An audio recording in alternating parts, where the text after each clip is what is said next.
Hai guys, balik lagi di Uki Kelvin Official bersama saya tentunya dengan Uki. Dan ini hari ini aku membahas tentang Vina lagi yang masih trending dan masih viral dan bikin aku penasaran.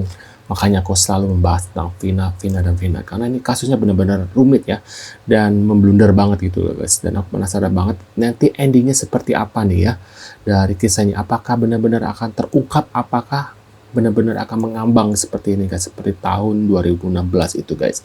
Dan ini ada sebuah videonya, yaitu adalah kakak Vina Cirebon tanggapi pengakuan terpidana yang mengakunya nih guys jadi korban salah tangkap. Wow, menurut pendapat kalian gimana nih ya? Apakah benar pelaku-pelaku yang sudah ditangkap di penjara itu mereka itu adalah korban salah tangkap nih ya? Menurut pendapat kalian tulis di komentar. Tapi tunggu dulu nih, kita lihat dulu videonya seperti apa guys, tanggapan dari kakaknya Vina Cirebon ini guys. Sudah saya serahkan sama lawyer ya. Mungkin lebih jelasnya tanya lawyer saja. Gitu. Iya. Semuanya sudah diserahkan kan? Betul, semuanya sudah ke lawyer. Dia belum bisa memberikan keterangan ya Bu ya? Kalau tanggapan dari kuasa hukum terdakwa yang sedang ramai dulu gimana Bu tanggapannya Bu? Lawyer semua saja mas. Sempat kaget nggak sih Mbak dengan pernyataan pengacara yang begitu tuh Mbak? Kaget. Ya, kaget nggak? Kaget pasti. Kagetnya gimana Mbak? Kagetnya Nggak nyangka atau nggak bagaimana? nyangka ya, bukti sudah ada tapi mereka mengelak. Kagetnya di situ sih. Termasuk yang informasi salah tangkap itu. Iya. Bukti apa sih Mbak yang merasa Mbak menurut Mbak kuat tuh Mbak? Buat otopsi. Iya, bukti otopsi. Tapi kan mereka juga menyangka bahwa tidak ada penusukan Mbak. Itu gimana tanggapannya? Kalau itu kan mereka bilangnya hanya di korban yang laki-laki. Laki. Kalau korban yang perempuan itu kan terdapat benda tajam itu. Oh ada. Ada. Jadi Mbak kaget ya? Semacam luka-luka tajam itu ada. Kaget sih. Kaget. Menurut Mbak? Di otopsi kan tidak bisa di ini ya. Tidak bisa di, maksudnya tidak bisa di apa ya? Dibohongin gitu Ya ya? gitu. Tidak bisa direkayasa juga. Betul. Dan menurut mereka kan ada rekayasa cerita di fakta persidangan itu berbeda Mbak. Itu gimana Mbak? Kalau itu lawyer deh. Siap. Intinya Mbak kaget lah dengan pernyataan. Kaget dan serahkan semuanya ke pengacara. Betul, saya semuanya serahkan ke pengacara. Kalau ditanya kaget pasti kaget, karena kan bukti sudah ada, hasil visum pun sudah jelas. Kagetnya menyangkal gitu. Kalau ditanya mas, maling aku penjara penuh deh. Johnson, yang menarik dari pernyataan Anda, kasus ini berusaha ditutup-tutupi. Menurut Anda apa alasannya? Ya banyak hal ya kan, termasuk juga saya kira itu sikap dari, dengan segala rasa hormat saya pada bapaknya Eki ya, yang polisi itu ya, dia kan sebenarnya ngerti, harusnya dia membuka dan membantu, jangan takut-takut Pak, karena ini tuntutannya tuntutan bukan cuma bapak saja sebagai korban dan juga keluarga Vina, tapi masyarakat dan penegak hukum kita semua juga menginginkan fakta-fakta ini terungkap dan rasa keadilan berdiri tegak. Sementara taruhannya ini adalah institusi kepolisian, ya, dan proses penegakan hukum kita untuk mendapatkan rasa keadilan.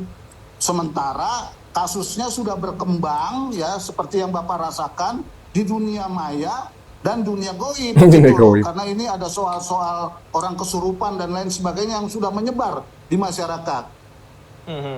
Nah, indikasi yang menarik juga ada indikasi upaya penyamaran identitas ketika berkas BAP itu dilimpahkan ke kejaksaan. Nah, ini 3 orang ini diduga ada identitas 3 orang ini diduga mendapatkan intervensi untuk disamarkan. Nah, bagaimana Anda melihat indikasi-indikasi ini? Bukan cuma indikasi itu, faktanya misalnya ada saksi kunci yang namanya Lina itu. Temannya Vina itu apakah sudah diperiksa dengan benar? Benar. Ya, sehingga sudah dikonstruksikan secara benar apa yang sebenarnya terjadi setelah kasus ini ditutup-tutupi begitu ya. Nah, kembali ke soal yang tadi Anda tanyakan soal identitas dan lain sebagainya. Pertanyaan saya adalah kenapa ini semua terjadi setelah 8 tahun semuanya menjadi tidak jelas dan tuntutan masyarakat semakin tinggi terhadap pihak kepolisian untuk bukan hanya menangkap tapi membongkar kasus ini secara benar dan mendudukannya pada posisi yang benar dalam kerangka proses penegakan hukum. Nah, dalam kerangka proses penegakan hukum inilah banyak hal-hal yang agak aneh terjadi. Yang paling aneh terjadi yang saya lihat adalah kesedihan dari bapaknya Eki itu yang polisi. Harusnya dia bilang dia bersemangat membongkar, ya bongkar dong semua. Kita bersiap akan membantu untuk membongkar ini. Dan pihak kepolisian saya kira harus bekerja keras. Dan saya kira polisi kita mampu ya. Bukan persoalan minta Polda Metro menolong Polda Jawa Barat. Bukan, ini taruhannya institusi polisi ini. Untuk menangkap dan membongkar kasus ini dan menyelesaikan. Sehingga keadilan dari korban maupun keadilan publik terjawab. Nah, ini sebenarnya kasus ini adalah bisa terbongkar jika ayahnya Eki itu berani membuka gitu ya. Apa yang terjadi dengan kasus ini di tahun 2016 bersama Linda nih guys ya. Mungkin kalau kasus ini bisa bukan mungkin ya. Kasus ini bisa terungkap itu kuncinya ada di ayahnya Eki dan Linda guys menurut aku ya. Dan ini benar-benar kasus yang sangat-sangat rumit guys, dan ini kalau sampai kayak gini terus akan sulit terungkap guys sebenarnya apa yang terjadi di tahun 2016 itu ya, karena yang tahu adalah Linda dan Eki guys.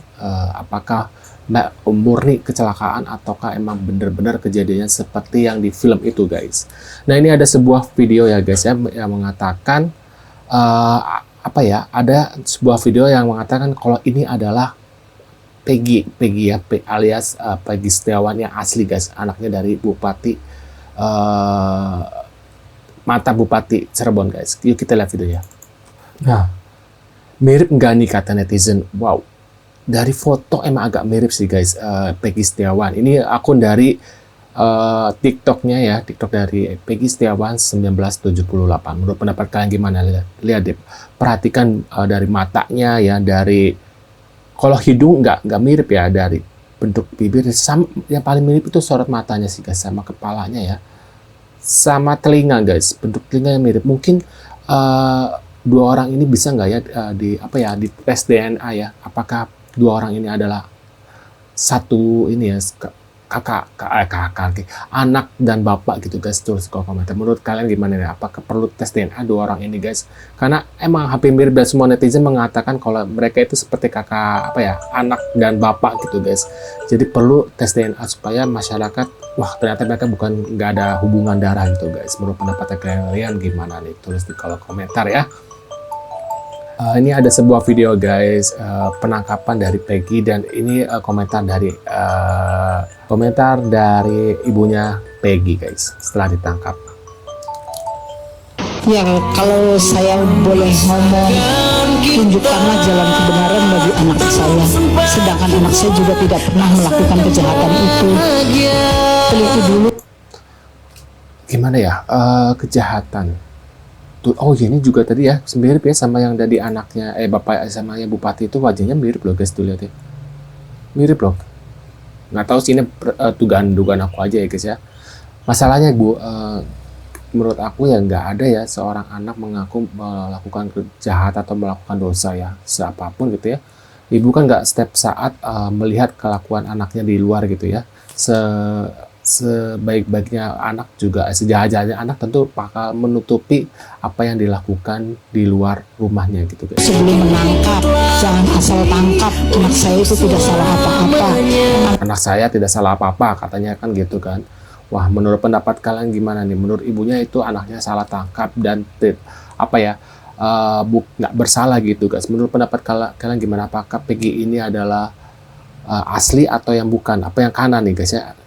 Aku pikir yang kanan mirip banget sama mantan bupati. Menurut pendapat kalian gimana nih? Tulis kolom komentar ya. Terima kasih sudah mampir dan jangan lupa bantu subscribe Oke Kelvin, dan sampai jumpa di video selanjutnya. See you guys.